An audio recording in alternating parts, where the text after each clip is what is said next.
Vamos lá, estou de volta ao Rio de Janeiro, aeroporto do Galeão. Sou Gabriel Amaral, sou jornalista, sou tricolor. Depois de praticamente, sei lá, foram umas 16, 17 horas de viagem de Quito até o Rio de Janeiro, Panamá, Rio.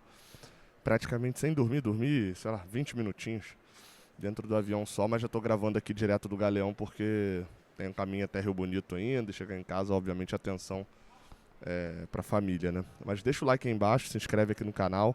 Vou abordar aqui algumas notícias porque eu saí lá de Quito e algumas coisas foram confirmadas e faladas depois.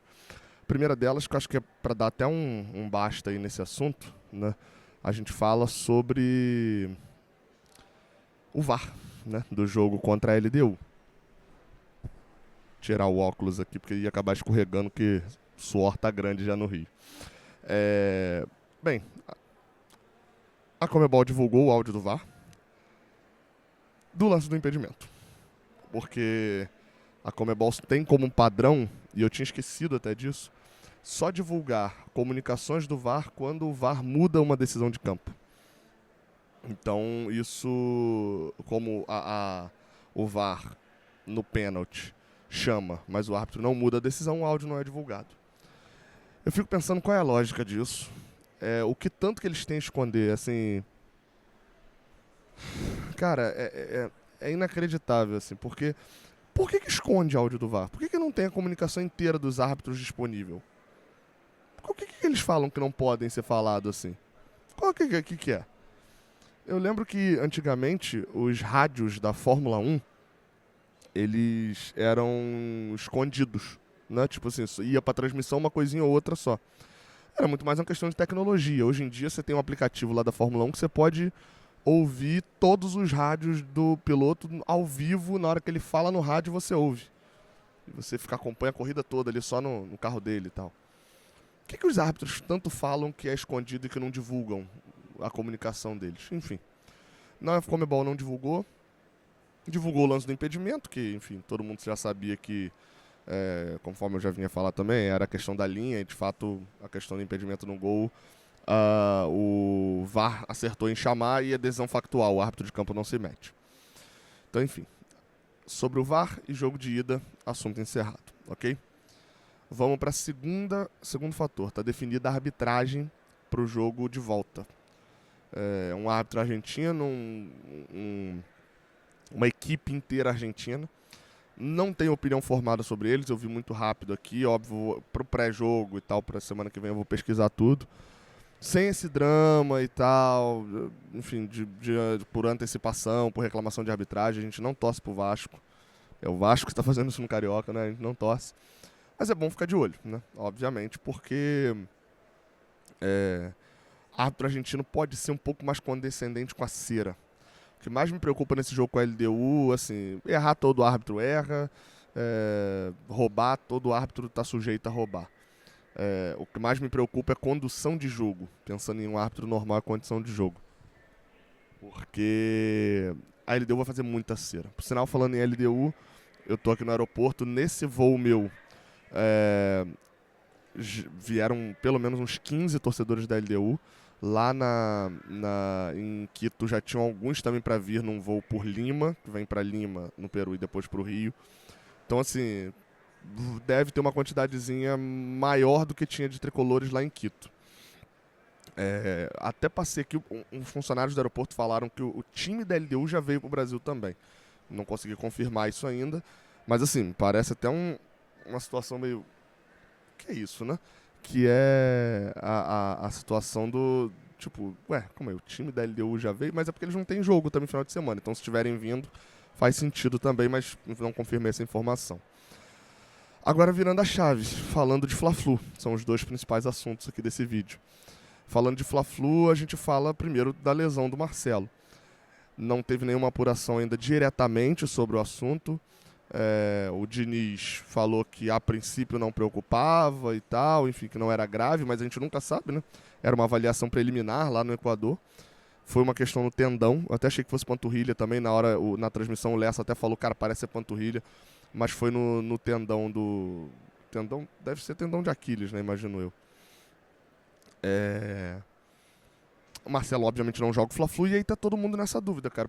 Me perguntaram pelo menos umas 5, 6 vezes no voo, entre tricolores e torcedores de outro time também que sabem que eu tenho canal, enfim, que viram que eu tô de Fluminense, perguntando, e aí, poupa pra amanhã, poupa no Fla-Flu, poupa no Fla-Flu? E aí, assim, não tem informação ainda, né? Mas tem opinião, cara. Vamos lá, eu vou embasar a minha opinião de que sim, o Fluminense poupa em os jogadores chegaram mais ou menos no mesmo horário que eu tô chegando aqui. Agora eu cheguei às 8 horas da manhã, eles chegaram 9, direto do jogo, sem dormir direito, né? Porque dormir em avião não dá. Não treinaram ontem, né? Obviamente, estão treinando nesse sábado só. Então, assim, acho muito difícil que esses jogadores sejam titulares. Falando de questão física, até de lesão mesmo. Segundo motivo.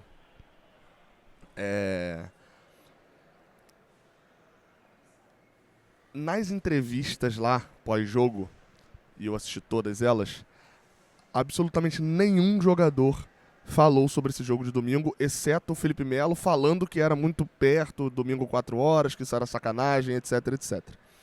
Nenhum jogador falou. E aí você fala, pô, não, o quê? Estão desprezando? Eu falo, não, porque eu acho que realmente já tinha essa decisão, e aí novamente, é opinião, né? Não é informação. E ficou naquela de, pô,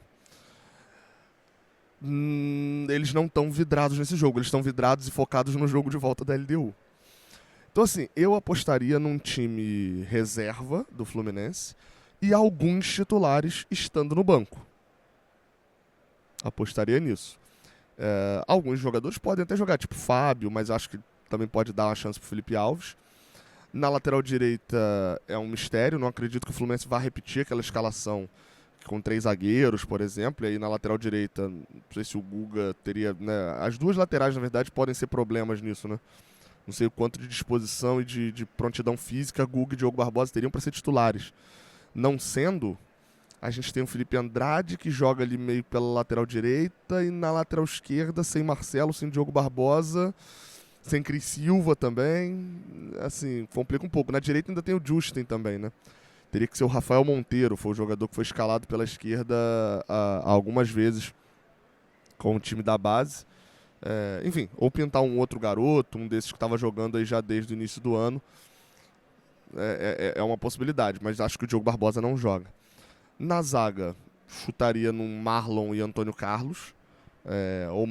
Eu acho que o Marlon tem que jogar, porque na cabeça do Diniz, acho que o Marlon é o zagueiro que era para ser titular e agora ele é a primeira opção do banco. E ele tem que adquirir ritmo de jogo, entrou muito bem lá contra a LDU, mas tem que ter ritmo. E o outro eu chutaria que ele vai de Antônio Carlos. Não acho que bota o Manuel nessa fogueira de começar um Fla-Flu assim, depois de um ano parado, não. No meio de campo, aí é uma grande incógnita, né, de como ele pode jogar. Se ele vai jogar com o Lima, se ele vai jogar com o Felipe Andrade de volante, de repente, com o Justin na lateral. Se o André aguenta jogar e vai ser titular também. Mas a gente provavelmente vai ver Renato Augusto em campo como titular, Douglas Costa, Lima, John Kennedy e Terãs. Chutaria que esses jogadores devem ser titulares. Vamos ver, tá? Ao longo do dia a gente deve ter informação, mas no pré-jogo de amanhã com certeza a gente já traz uma escalação um pouco mais abalizada. Beleza? É isso então, tá? Encerrando esse vídeo, agora é hora de pegar o caminho para casa, finalizar essa viagem aí. Maneira, uma pena com a derrota, mas assim, a derrota dos primeiros 90 minutos. Tem volta aqui e aí a gente sendo campeão aqui se constrói uma viagem muito mais legal. Obrigado ao apoio de todo mundo, tamo junto, até a próxima, valeu.